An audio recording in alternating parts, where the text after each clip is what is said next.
Après avoir présenté les caractéristiques des éruptions effusives et des éruptions explosives dites pliniennes, nous allons maintenant définir quelques types d'éruptions intermédiaires remarquables.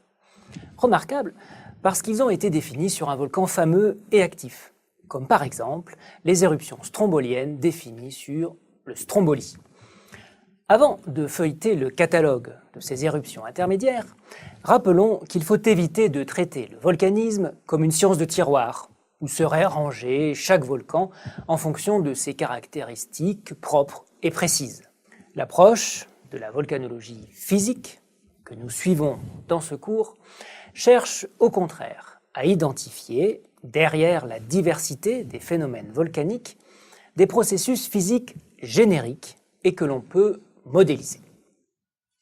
Ceci étant dit, il reste utile d'identifier quelques comportements éruptifs particulièrement remarquables ou typiques, notamment pour faciliter la gestion du risque volcanique.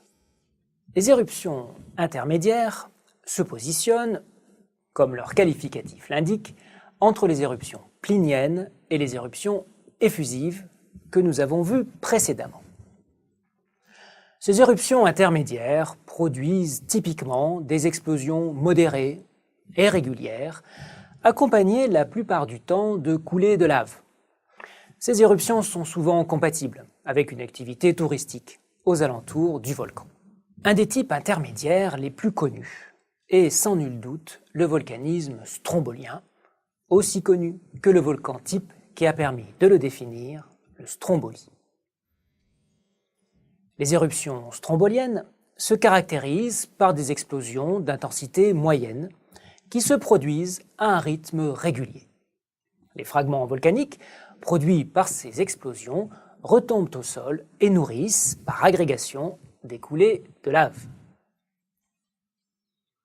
Toujours en Italie, on rencontre un autre type de volcanisme intermédiaire, le volcanisme vulcanien, défini pour sa part sur le volcan Vulcano et l'île du même nom.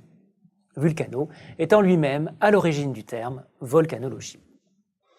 Le comportement explosif est ici proche du cas strombolien, mais les laves sont plus visqueuses et en conséquence, les coulées sont moins fluides et les explosions sont plus violentes. Remarquons tout de suite qu'un volcan peut évoluer entre différents types éruptifs intermédiaires.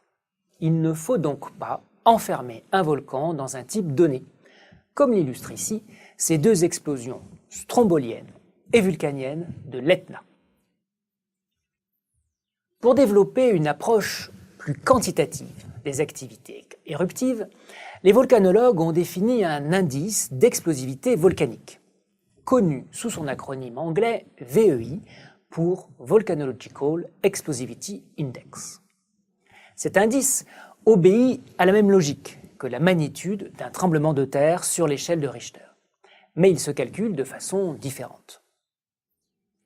L'indice VEI a été introduit par les volcanologues anglo-saxons Chris Newhall et Steve Self en 1982.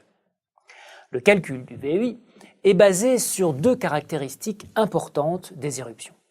Le volume de magma émis par le volcan d'une part en mètres cubes et la hauteur de la fontaine de lave ou de la colonne éruptive produite par l'éruption d'autre part.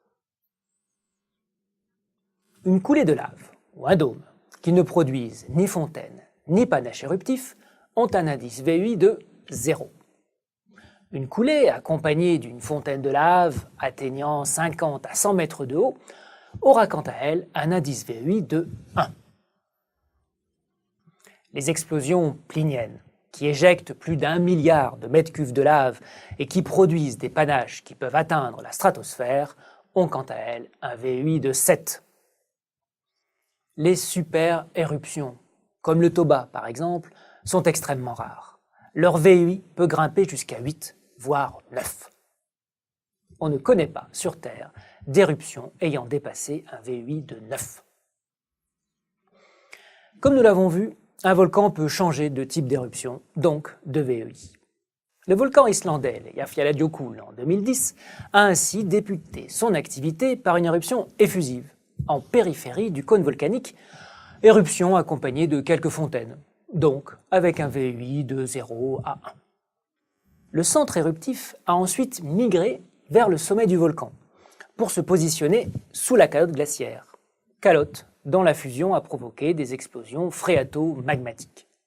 L'éruption est ainsi devenue explosive et a formé un panache volcanique correspondant à un indice VEI de 4 environ. Nous voici parvenus à la fin de ce chapitre consacré à la description des phénomènes éruptifs majeurs. Nous allons pouvoir, par la suite, nous intéresser à la physique des processus qui sont à l'origine de ces phénomènes. Mais avant cela, je vous invite à préparer quelques exercices qui vous permettront notamment de vous familiariser avec l'indice VEI.